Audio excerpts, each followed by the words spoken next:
My name is Emma. I just turned 30 the other day. Today, I want to share with you the story of the great turnaround in my life. I have an older brother who is 2 years my senior. His name is David. Ever since we were kids, David had what you might call a finished face, sharp features that made him the talk of the neighborhood. With rumors that he might be scouted by some talent agency. He was the so-called handsome guy. He was charming, smart, and quick-witted for a child. Our parents and the adults around us adored him. On the other hand, ever since kindergarten, I was the only one in my family with a chubby figure. My features were similar to David's, but being chubby, my appeal was greatly diminished. I was shy and lacked charm. Being not much of a talker, I never had the chance to be called smart like David. I was aware, even as a child, that people around us referred to my brother and me as complete opposites. I guess this talk reached our parents' ears too. By the time I entered elementary school, it seemed like my parents had lost interest in me. My grades on school tests were lower compared to when David was my age, and I remained chubby. David got snacks at 3 p.m., but I didn't. Yet, for some reason, I remained chubby.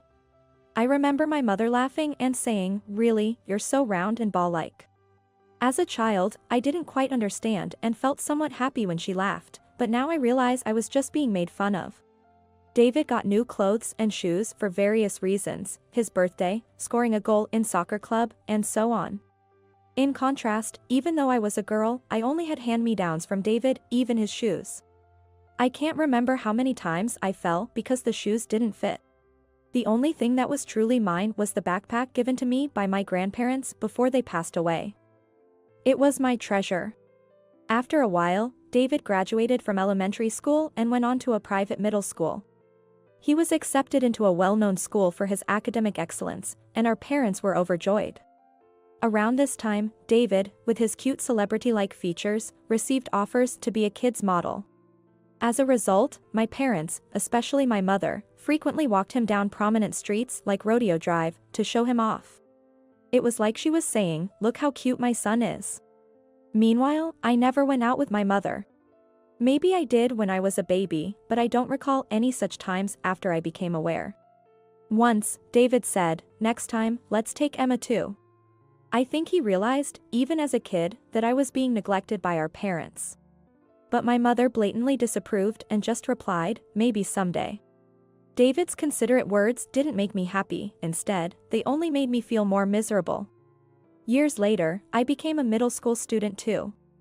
Unlike David, I went to a regular public middle school. It seemed like our parents had no expectations for me and had no intention of letting me take entrance exams. My father even declared, "I can't spend money on you."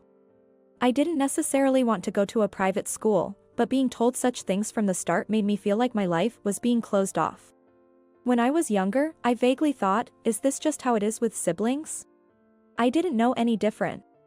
The abnormality of our family life was normal for me since that's all I knew when I became conscious. During this time, entering adolescence, I finally began to wonder, why am I the only one treated differently? But the way my parents treated me only got worse. My mother, a stay-at-home mom with plenty of time, would leave me with household chores and shopping and go out with her friends. My father, on his part, would scold me when I wanted to go out with friends, asking, "Who's going to do the chores?" David always cared for me, helping out and even arguing with our parents on my behalf. But they never listened to him when it came to how they treated me. As time went on, David got busy with high school entrance exams and then attending one of the top high schools in the county, leaving him little time to think about home or me. And that's when I really began to understand what hell was. It started with the parent-teacher meeting no-show incident.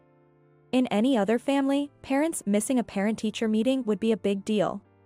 But for our parents, it was more like, "We're not going, so what?" It wouldn't even qualify as an incident. During my 3 years in middle school, they only attended the conference once, when I was in the first year. They didn't come in my second year, nor during the crucial third year when I was preparing for exams. My teacher, Mr. Smith, expressed concern, asking if something was happening at home, but I just brushed it off. I knew my situation wasn't normal, but it wasn't like I was being physically abused by my parents. I didn't know how to express this mental agony I was enduring. Talking about it felt somehow embarrassing. It was like confessing, I'm a child who isn't cherished by my parents. But the incidents continued. Next was the New Year's left behind incident. That year, at the end of December, my parents took David and went to visit my mother's family, leaving me behind.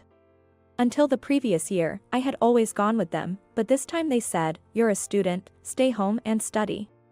It was probably just an excuse because they found me annoying. So, I ended up spending New Year's Eve alone. I couldn't bring myself to ask friends to hang out on such a day, not wanting to admit that I'm a lonely child left behind by my family. So, I stayed home alone. I watched the music awards and countdown shows by myself, shedding a few tears before falling asleep. The next morning, the doorbell rang incessantly, waking me up. I thought it was too early for my family to return, so I hesitantly checked the intercom to see who it was. There stood my maternal uncle Kevin and his wife Susan. Shocked, I rushed to the door with my untidy hair and asked, "What's going on?" Uncle Kevin said, "Emma, let's leave this house. We've already spoken to your mother and have her permission. We'll handle the paperwork later. So don't worry." Confused, I asked, "What do you mean, Uncle Kevin? Leave the house?" His demeanor unsettled me. What did he mean by leaving the house? Aunt Susan said, "Emma, if you don't mind, we'd like you to become our child. We've always thought of you as our daughter since you were born, especially since we couldn't have children." I was speechless. Indeed, my aunt and uncle, who couldn't have children, had always doted on me during visits. They had often criticized my parents' attitude towards me. It was Aunt Susan who played with me when I was left alone while my parents only paid attention to David. And Uncle Kevin who bought me snacks and cute clothes. I have far more fond memories with them than with my own parents. Uncle Kevin, who had just been with my parents, told me this. "Your parents, they're planning not to let you go to high school. They want to make you work as soon as you turn 16 to save money for David's college. We can't just stand by and let this happen. You have the right to go to school and shouldn't have to grind away your life for the family." I stood there in shock. Could this be what being dumbfounded feels like? My parents were willing to sacrifice my future for David's. That's why they hadn't attended any parent-teacher meetings in years. They had no interest in my dreams or aspirations. In their eyes, my life was planned out as a workhorse. As I crumpled to the ground, my uncle and aunt knelt beside me, comforting me. "We're not your real parents, and you might feel awkward with us, but we promise to make you happy," Aunt Susan said, her eyes brimming with tears, hugging me as if overcome with emotion. "You have the right to be happy. We should have come to get you sooner. If you don't mind, we want you to become our daughter." Uncle Kevin said this to me, his eyes red, looking straight at me. I wondered, had I ever been wanted like this by an adult since I was born? It had only been a little over a decade since my birth. The choice of what to do next was clear to me. I decided to become the adopted child of my aunt and uncle. 10 years have passed since then. Since they took me in, my aunt and uncle showered me with so much love and gave me countless joyful experiences. Aunt Susan enjoyed picking out clothes for me and took me shopping on weekends, while Uncle Kevin, who had always wanted to drink with his daughter, prepared a bottle of wine from the year I was born for my 21st birthday. We went on trips together, and my somewhat childlike uncle even took me to zoos and aquariums when I was in high school. These are unforgettable, priceless memories I never had with my real parents. Initially, I still saw them as my uncle and aunt, but gradually, I came to think of them as nothing but my parents. Now, I call them a dad and a mom.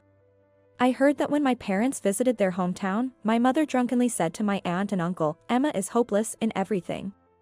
Lacks charm, and her looks are a bit off, don't you think? She doesn't have that spark. And she's not smart either. Honestly, I don't need a stupid daughter like her, we have our excellent eldest son." My aunt and uncle were furious at these words, but my parents were unapologetic and even declared, "We won't let her go to high school." That's when the adoption discussion started. I'm truly grateful that Aunt Susan, who wasn't drinking that New Year's Eve, drove all the way to get me. I want to repay my dear parents, who mean so much to me. I wanted to become a daughter they could be proud of, so I studied hard in high school. I couldn't focus much during my high school entrance exams due to everything happening. That's why, once in high school, I decided to create a future my aunt and uncle wouldn't be ashamed of and set new goals. My efforts paid off, and I got into a prestigious national university.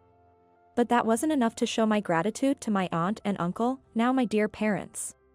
I wanted to give them a comfortable life in the future. With that determination, I continued to study hard in university, got my meteorologist certification. And now I'm even appearing on TV as a meteorologist. Furthermore, wanting to make my parents proud, I worked hard on diet and exercise, and now I'm known as the beautiful meteorologist. Looking back, I always had the elements to become beautiful, having resembled my brother in facial features.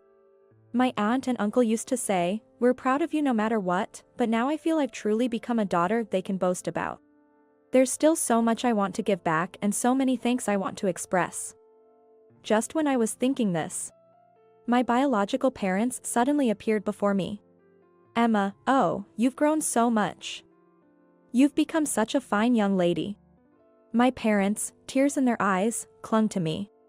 I was leaving the TV station and about to get into my car when they unexpectedly showed up, leaving me unable to comprehend the situation.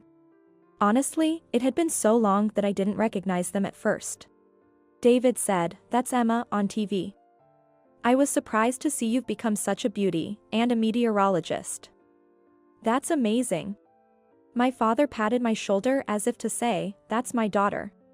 "Really, you are truly our daughter, we're so proud." They actually said it. I couldn't hide the disgust on my face and glared at my parents.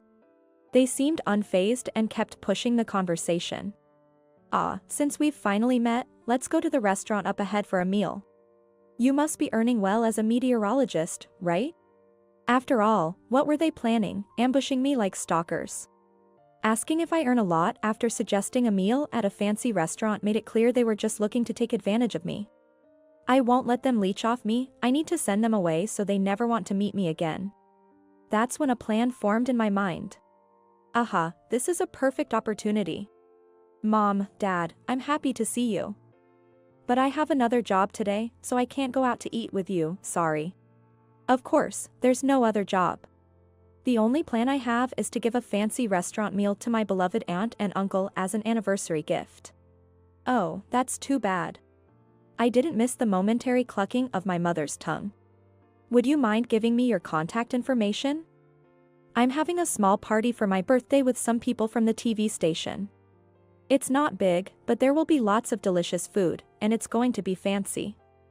I'd love to invite you too." When I suggested this, my parents' eyes visibly lit up. "Really? That's great. Actors from the TV station will be there, won't they?" "Don't be silly, Dad, of course they'll be there." My parents were beaming with excitement. "Actors? As if.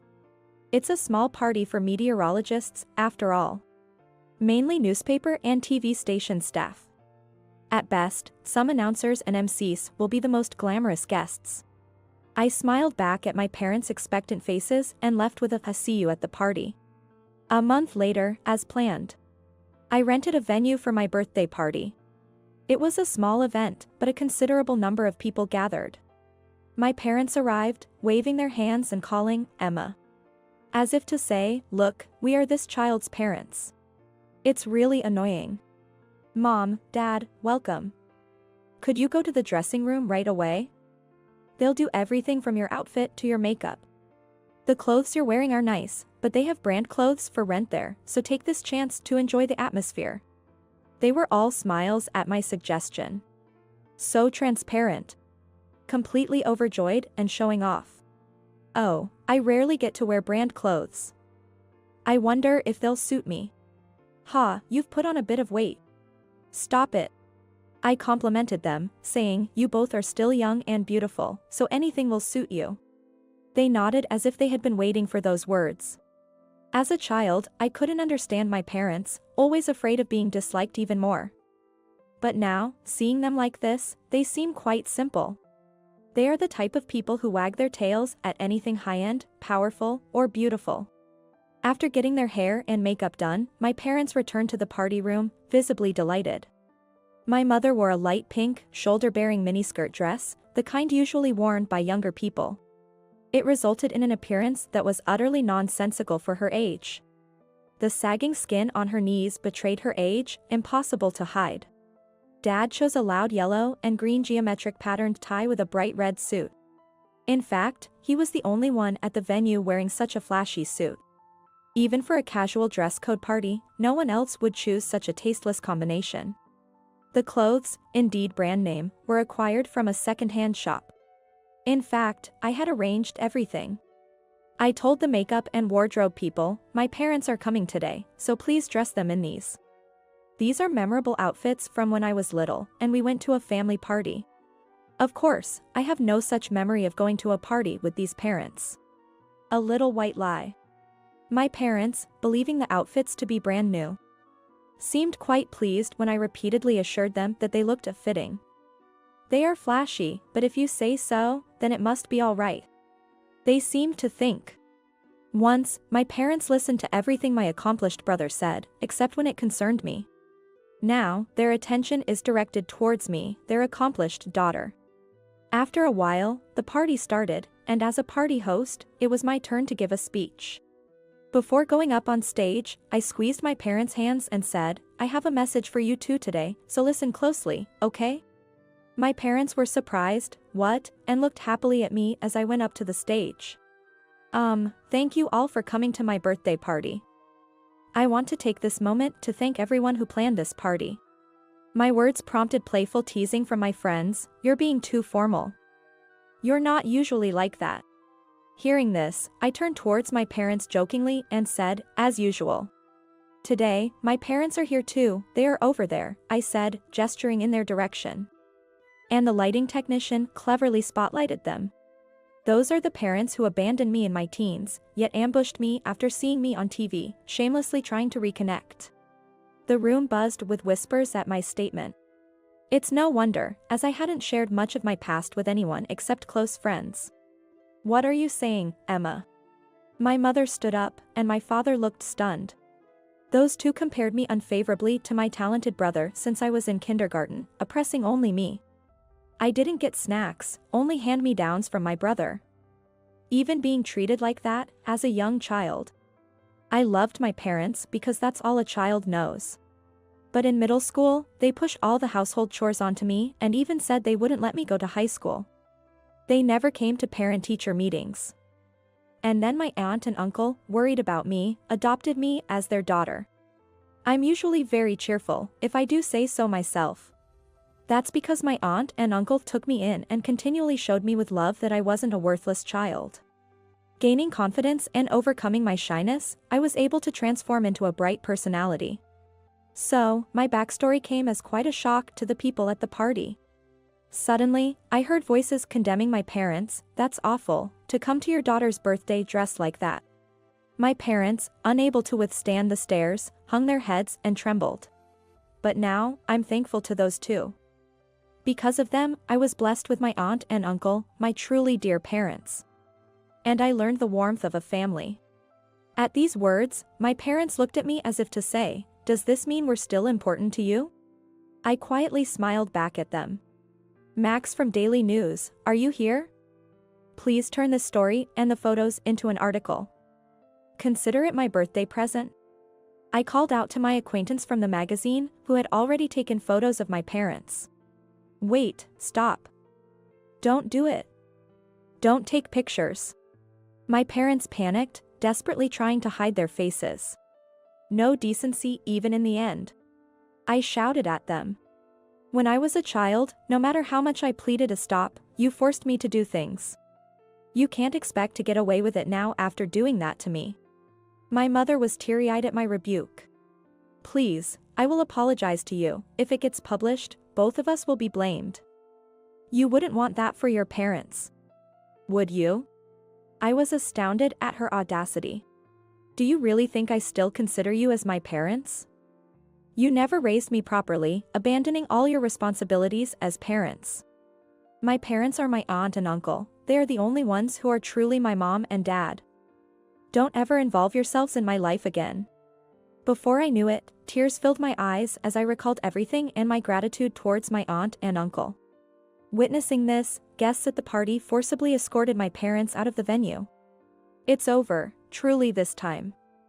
I have completely cut ties with those people.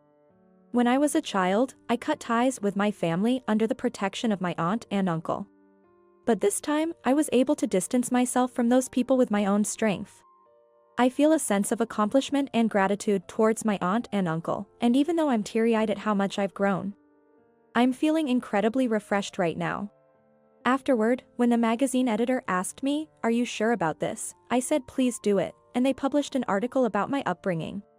It was quite sensational, covered by various programs, and while there were concerns about my image being tarnished, most of the articles and news were favorable, saying things like the comeback story of a girl cornered, approaching a modern-day Cinderella, and my popularity soared. On the other hand, my so-called parents, whom I reluctantly call that, faced scorn from neighbors and had to move out of their house after my article was published. The rumor quickly spread at my father's workplace, and he was pushed into retirement. My mother, being a housewife, meant they were both unemployed, and they had to dip into their savings to get by, as my brother informed me. Yes, even after I was sent to live with my adopted family, my brother was the only one who worried about me and would visit me at my aunt and uncle's place. At first, he said he wanted to live together again, but soon he was happy that it was the right choice for me to be adopted, realizing this home is better for Emma. He was my beloved brother who even helped me with my studies during my college days. After I told everything to the magazine, my brother also decided to cut ties with our parents, essentially disowning them. He joked, maybe the next time I'll see our parents will be at a funeral, but knowing him, he probably wouldn't even attend. 5 years have passed since then. I married Max, who helped me publish that article in the magazine. We've had children safely, and now I'm a mother of twin boy and girl. As a mother, I want to make sure my children grow up without favoritism, living freely and happily. Just like how my aunt and uncle showered me with unconditional love. And like how my brother always watched over me, even from afar. To raise them to be kind to everyone, just like them. But I still have other things to do besides parenting. Yes, it's repaying my debt of gratitude to my aunt and uncle. This year again, I gifted a trip for our wedding anniversary, traveling to Alaska with my husband, children, and aunt and uncle. My aunt and uncle keep saying, "Emma, you have your own family now, you don't need to do this," but repaying them is also a pleasure for me. It's not an obligation, I do it because I want to see the joy on their faces. It's kind of my life's joy. I joke, don't take away my fun, as I'm already planning what to do next. Maybe next time, a stay at a luxurious hotel with everyone would be nice. There's still so much I want to do with my family. My name is Sarah. I'm 26 years old and work in sales administration. I've been married to my husband, Kyle, for 2 years, and we're currently expecting our first child. Looks like my sister, Emily, is also pregnant. Our kids will be in the same grade. I can already see Mom's happy face, my husband joyfully says. I sometimes think he's a bit of a mama's boy.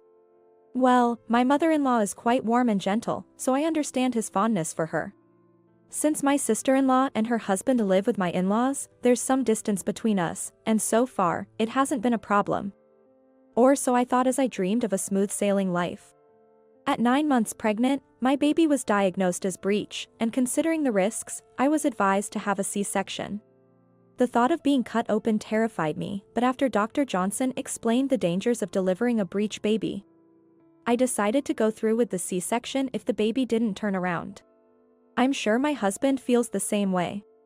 So, before the chaos of hospitalization, we went to the hospital together. And I was surprised by his reaction when we were about to sign the consent form. A C-section? Really? Kyle turned to Dr. Johnson with a look of displeasure. Dr. Johnson, who had explained the situation politely, seemed perplexed.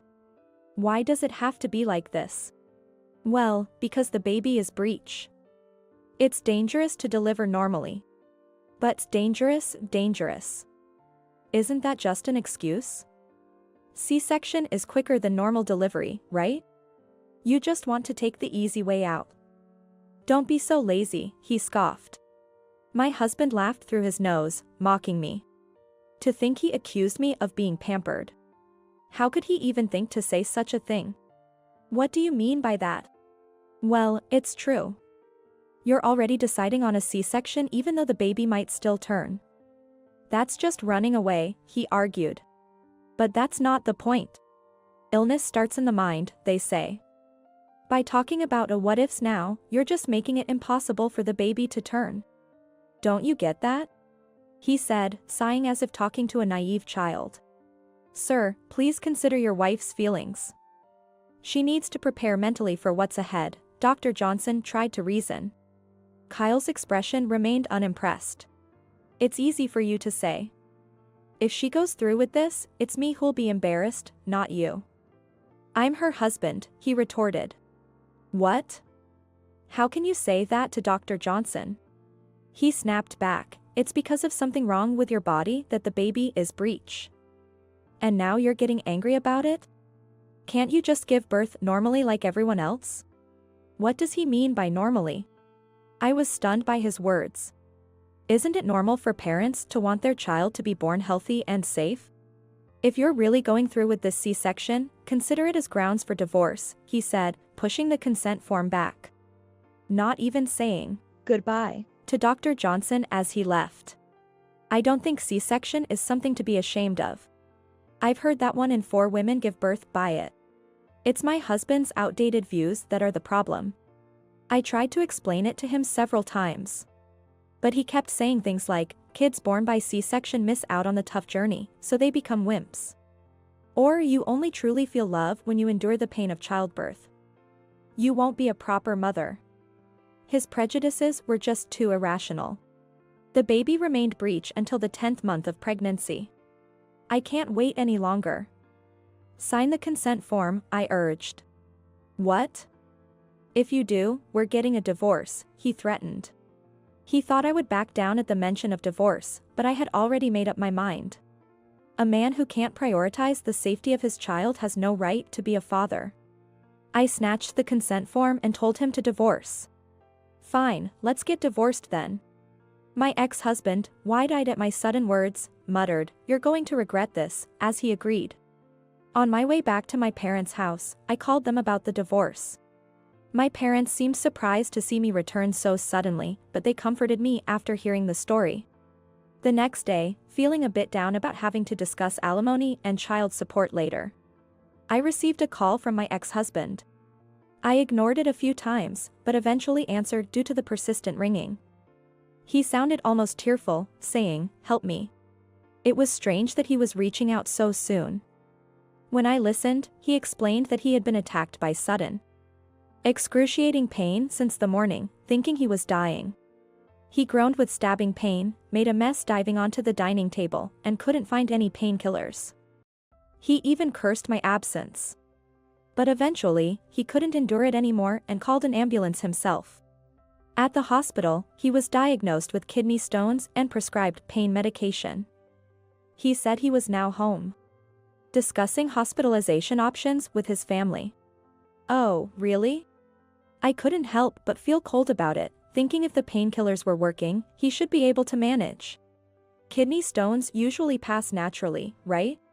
My father had the same diagnosis before, and he naturally passed the stones after being prescribed painkillers and medication.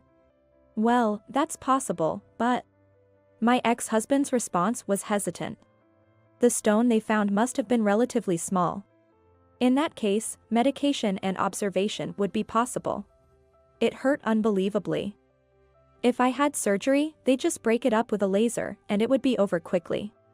I can't stand going through that again. That's just running away, I said, echoing a phrase I had heard before.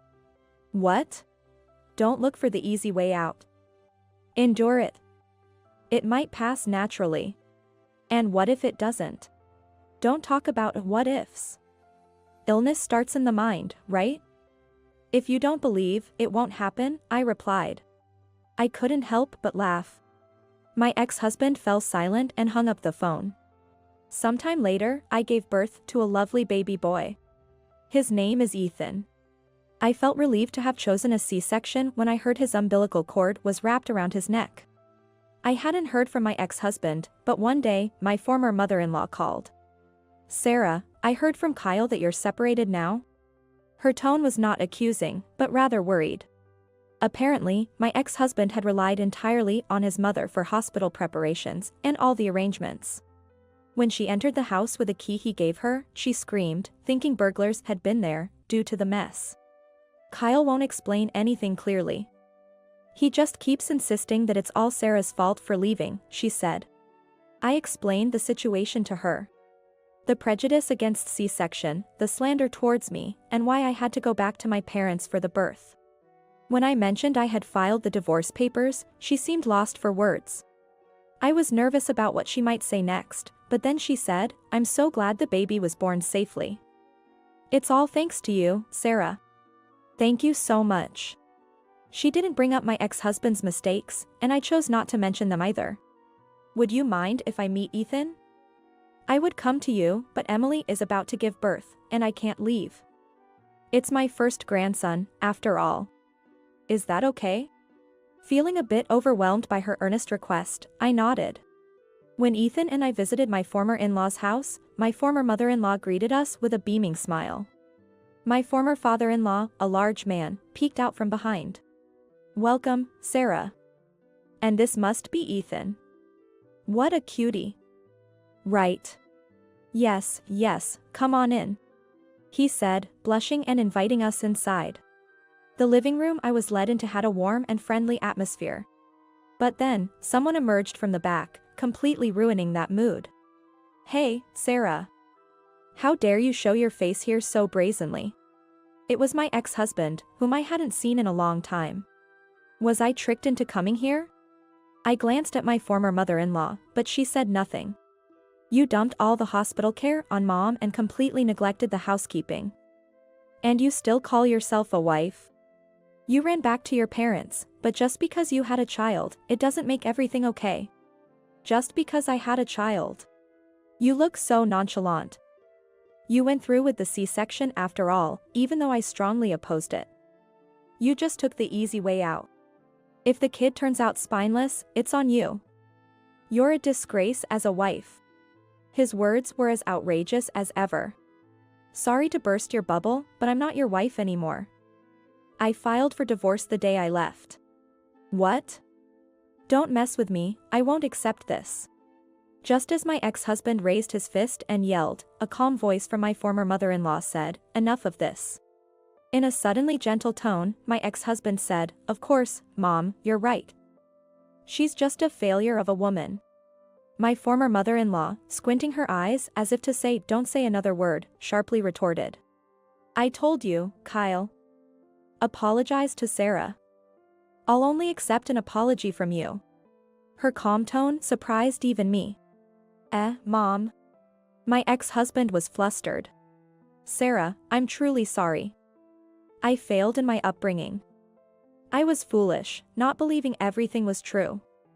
I apologize." My former mother-in-law said quietly, bowing her head. So, she wanted to see her son's true colors. "It's not your fault, Mom." As my ex-husband tried to continue, she shot him a cold glare. "You said that since C-section don't involve the pain of childbirth, the mother won't feel love for the child. Well, it's true, isn't it? If they come out easily.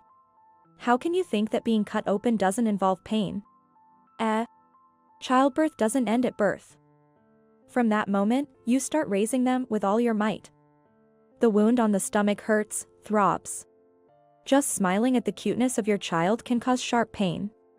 You endure the pain because you love them and want to raise them." Her words conveyed sympathy towards me. "But, it must hurt, right? But then what about the child? If they come out so easily, they'll miss out on life's trials and become spineless. Listen, Kyle. Even if a child's character is affected, it's secondary to their life, right? That's what I told my mother-in-law." You and Emily were both born by C-section," she said with a faint smile. My ex-husband was stunned and frozen. Shocked? Well, it's a pity to think your mother was a failure. But the spineless one you're talking about is you. Distraught and holding his head, my ex-husband looked at me when she said, I was surprised to hear the story from Sarah. Sarah. It's your fault. Because you went for a C-section, all this happened. As my ex-husband raised his hand at me, my former father-in-law stepped in, preventing any harm. My former mother-in-law, looking down at my ex-husband on the floor, said, Emily is likely to have a C-section for her next child too. Having a brother like you is a bad influence.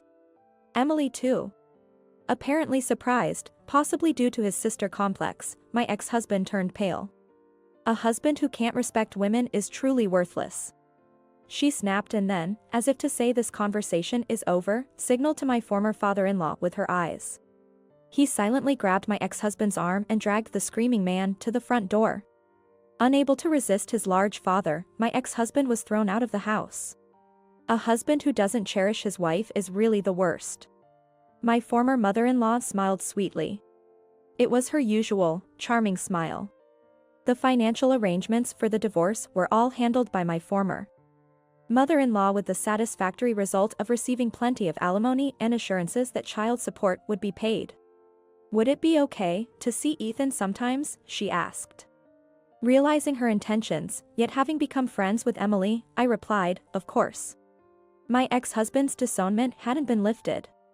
After announcing our divorce at work and foolishly revealing the outdated reason, he became a pariah among the women and finally realized the disconnect between his views and society's.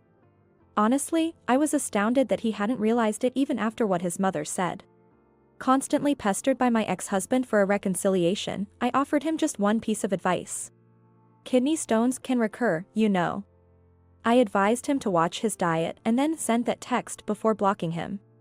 I couldn't help but laugh, thinking this topic would be a hot conversation piece for a while.